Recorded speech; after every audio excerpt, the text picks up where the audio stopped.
What's going on today, guys? Welcome back to Fix It Garage. What's going on today, everyone? Welcome back to Fix It Garage. I accidentally, oh no, you son of a bitch. I'm stuck. Assistant. What? Ow. Damn it. What is going on today, everybody? Welcome back to Fix It Garage. It's time to go ahead and tear this motor apart and see what happened and get all these parts off for machining so we can put in a brand new short block. If you guys don't remember in the last video, we pulled this engine out and I'm still standing where it's supposed to be. So we're gonna go ahead and start tearing this engine apart right away. We're not gonna waste any time. Let's get this thing torn apart and see what happened to the internals. All right, so the first thing that we need to do on this engine is we need to start getting all of the accessories off. So I feel like the best place to start is we're gonna start with our accessory drive, get the drive bell and all of these accessories off to get more access to this timing cover and to get access to the plenum so we can start taking all of this stuff off. In order to get down to the block, we have to remove everything. So let's go ahead and we're gonna start on the front of the engine and then we'll work our way around it till we have basically the block and the heads, and that's all that's left. We're gonna kind of go in a nice methodical order and get everything removed. So let's start with our accessory belt system. Quick little tech tip, as you're about to see, I cannot get off this crank pulley bolt. That's because I don't have a weighted socket for Subaru crank pulley bolts. If you're gonna work on these things regularly, get a weighted socket. It'll make it so you can take it off with an impact gun and not how I'm going to have to in the next video.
All right, so we've got the accessory belt off. We got the drive belt, the alternator, the idler, tensioner, compressor, and alternator all removed. So now we have all of this extra space to kind of see what's going on. So we can start to see some of our fuel system, our other coolant lines and passages that we're gonna need to remove. The idea is to start being able to see what is going on. So the next thing we need to do is try to get this intake plenum off. I feel like that's our next point that we need to tackle. So I'm gonna start working on getting this intake off so we can see our TGVs and we can start seeing inside of this engine.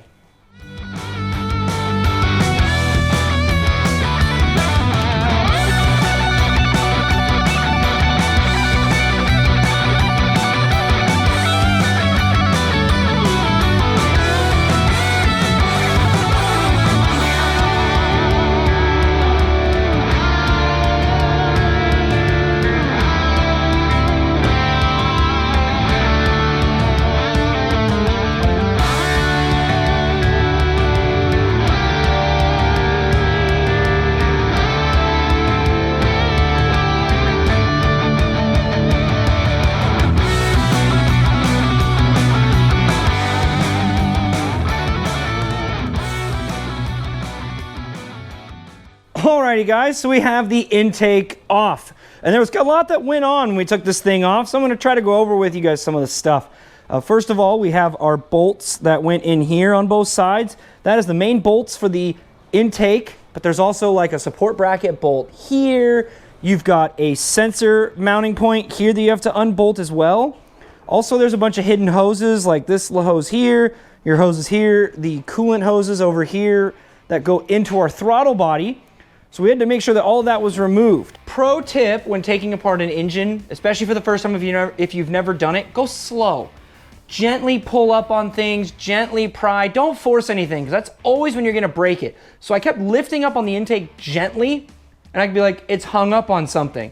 And I'm really glad I did that, because if I started prying, I would have broken the intake, because there was something that I had no idea that existed on this car. So here's our EGR valve. This piece right here goes inside of the intake. And I had no idea that it went into the intake like that. I didn't have a clue that it went into the intake like that, and had I kept prying, I would have broken the intake, which would have been very expensive to fix and totally unnecessary, because I was rushing. When rebuilding engines, patience is always your friend. That's when you make the least amount of mistakes and you don't break as much. So now that we have the intake off, we can go ahead and start removing our air pump and this bracket and start getting some of this stuff off of the top, so we can see the top of the block and the top of our cylinder heads. We'll also remove these TGVs because they're actually not bolted in anymore. We just need to unplug them and get them out of the way. So let's go ahead and I'll check back in with you guys in a little bit when we've made some more progress.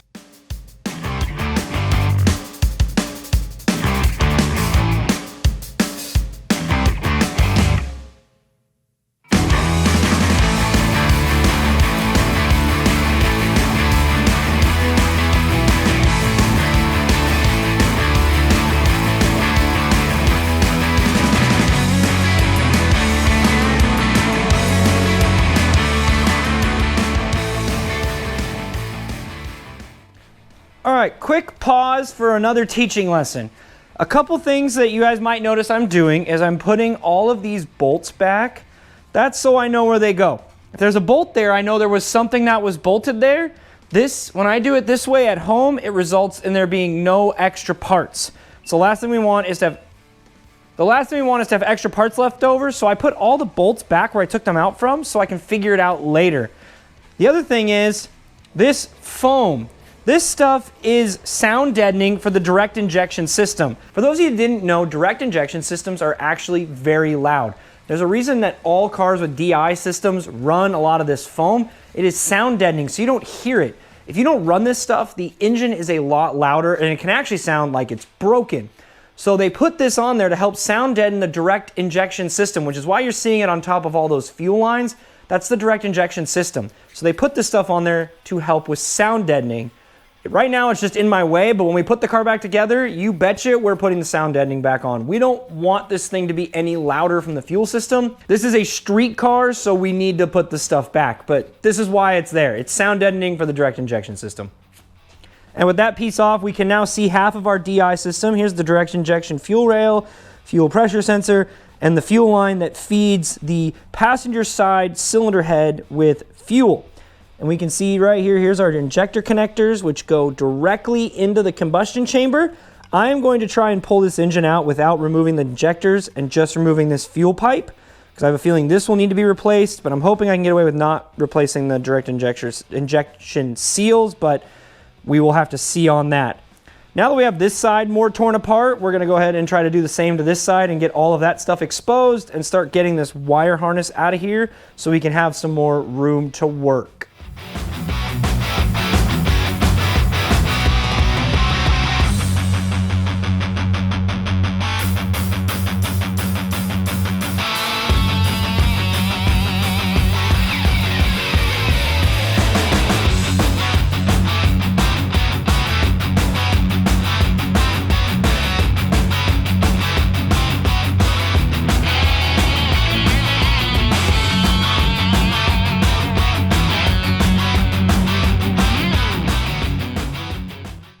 Alrighty guys, we've got the fuel pipe off, and you can see there were 2 bolts here, 2 bolts here, and there's another passage with 3 bolts.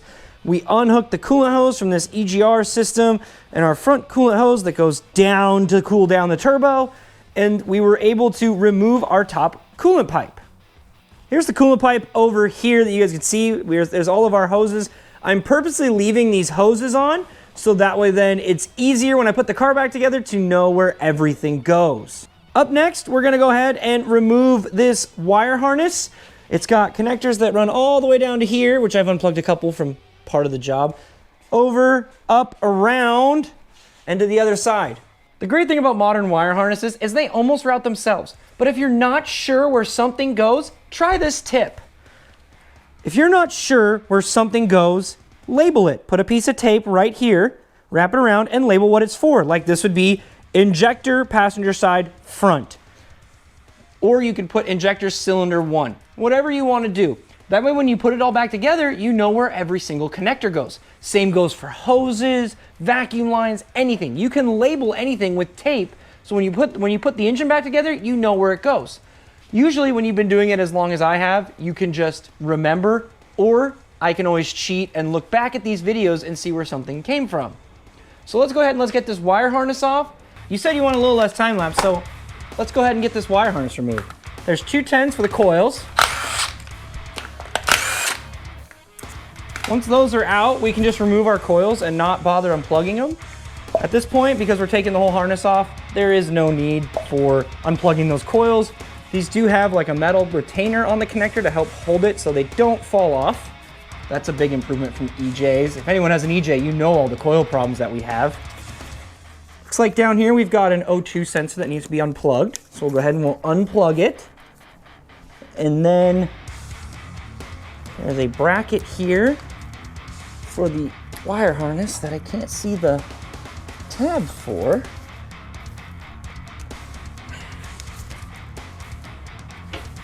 That's always fun. Looks like it's a 10. Need my extension back again.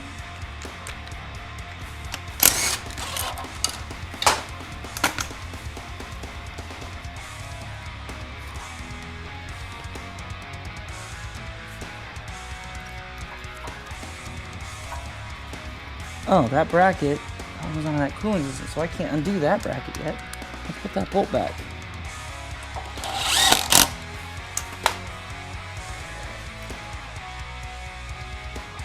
So if I push on that, I can get it out. So what's going on is on the back side, there's like a tab, and there's a spot where I can push, and I can then slide it off, and then we'll just bend this back into place.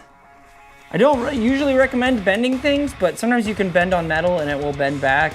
Just be very careful about how often you do that. We'll put our 2 10mm bolts back in so we don't lose them. So we'll swing that harness section out of the way, and now we'll work on our front section. We've got this bracket here. We've got a connector down here.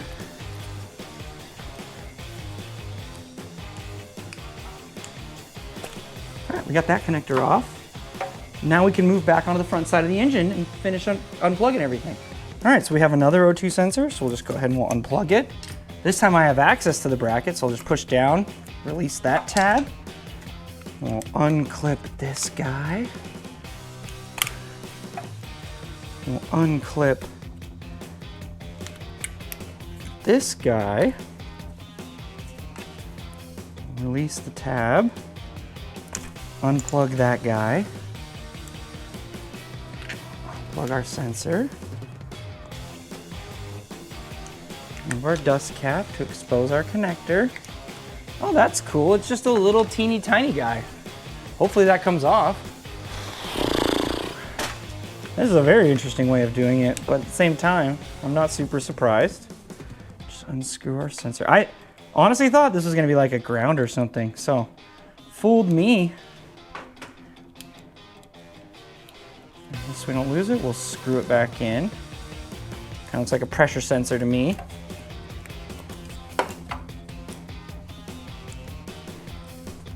Get those guys off and out of the way. We'll undo our last bracket here. I think. Yep, look at that. And that harness section is now free. So now if we look, look at that. One wire harness removed. Not too bad. All right, so now with the wire harness off, we've got a little bit more visibility because we don't have all these wires in the way. Next thing we need to do is get off our high pressure fuel pump, intake runners, and EGR assembly. That's going to finish up the top side of the engine for now and allow us to start working on the bottom and getting off the exhaust and the turbo and all that stuff. So let's go ahead and get that stuff off, and then we'll be able to move on to working down there.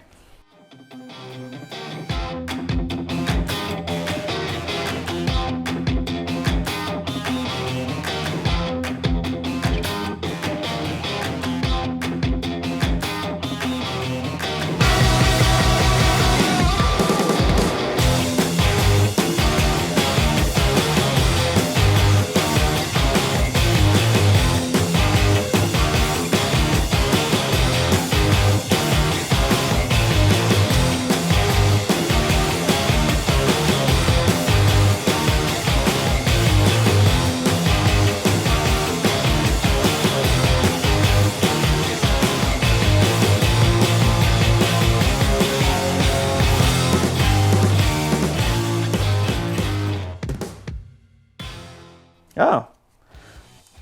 That is kind of weird. I gotta show you guys this. This is interesting to me. Before I show you guys that car, I want to show you guys something else first. Educate. So on EJs, we have the TGVs where the fuel injectors are. Now my TGVs don't have the sensor anymore. I've removed the assembly. The sensors are hidden away so it still works and passes emissions, but I've removed the actual TGV valves. This car still has the TGVs. Here are the TGVs. This valve opens and shuts, PCM controlled. I believe it usually is running on cold start to help with cold starts. Now that is usually the end of the TGV system. So after the TGVs, the intake plenum on a EJ is wide open into the car.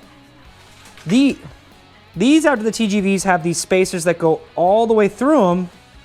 But what's even more bizarre to me is they have them all the way to the valves. So you have these dividers that go all the way to the valves. What's even weirder is you can just remove them. So what would stop me from not putting these back in and giving him more intake flow instead of this divided intake flow? Like, look at this. This is just full of carbon buildup and they're nasty. Why do I need to put this back in? Can I just not run these? Obviously, because it's a stock rebuild, we're gonna put them back in, but that just seems silly. So when it's using the TGV system and it closes the valve, you're not getting air through this section right here of the engine at all. Like, you're getting a minimal amount pull because it'll create a vacuum there when the valve opens, but otherwise you're not getting any flow. That is sealed off from the intake. So when those are shut, you're losing power. That's crazy. And this is why I deleted my TGVs, because I want more air. That is a restriction. Even with it open, that's a restriction.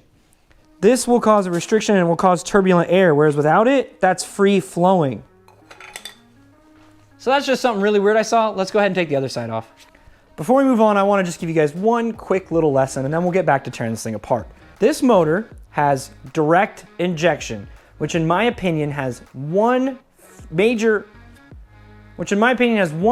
flaw, and that is it does not clean off the carbon from the intake valves. As you guys may or may not know, port injection cleans your valves because in the fuels they put additives that help clean carbon buildup. While in direct injection systems, there's no fuel going onto those intake valves, meaning there's nothing to clean them. Now we're gonna go ahead and take a look inside of this engine at these valves and look at just how much carbon buildup there is.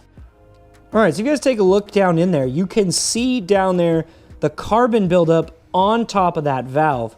That is a lot of carbon buildup for an engine. If you tear apart a port injection engine, you will usually never see that much carbon buildup on the actual valve. So that is right there. That is, in my opinion, a huge flaw in direct injection systems. You get that kind of buildup on the valves. All right, it looks like to get this EGR pipe off, we've got 2 10s here, a 10 mil here, and this hose and this pipe should be free to come out.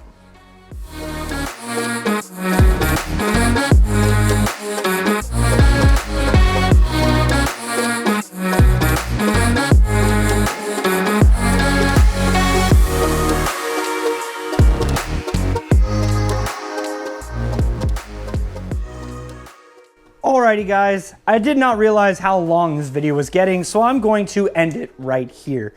We've got the top half torn apart. In the next video, we're gonna tear apart the bottom, get these heads off, and finish tearing down this engine and try to see what happened. We made a lot of progress today. We've got the whole top end torn apart, which is a great amount of work done. I want to thank all of you guys for watching. As always, if you like what you saw, don't forget to smash that like button, leave some comments down below, and don't forget to subscribe so you don't miss the rest of this project. This is a neat little rebuild that we're doing, and I hope you guys maybe learned something from it. But that is going to do it for today, guys. I'll catch you in the next video. Bye.